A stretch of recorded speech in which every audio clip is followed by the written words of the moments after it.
សូមលោកអ្នកតាមដានដោយយកចិត្តទុកដាក់ដើម្បីឲ្យប្រកាសថាផលប៉ះពាល់និងភាពធន់ជាមួយកម្ដៅរវាងផលិតផលស៊ីម៉ងបៀក C+ និងផលិតផលម្សៅបៀកធម្មតាមានកម្រិតខុសគ្នាយ៉ាងណានោះ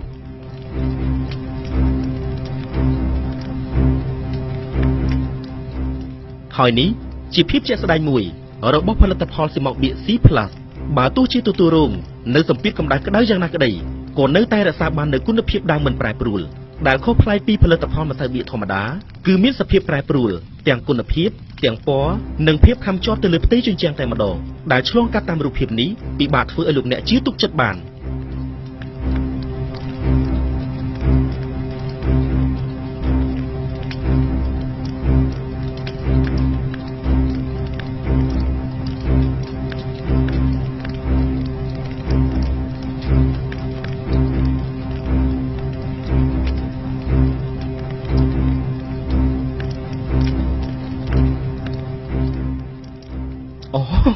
មើលចុះពិតជាអស្ចារ្យណាស់គឺពិតជាអស្ចារ្យមែនទែន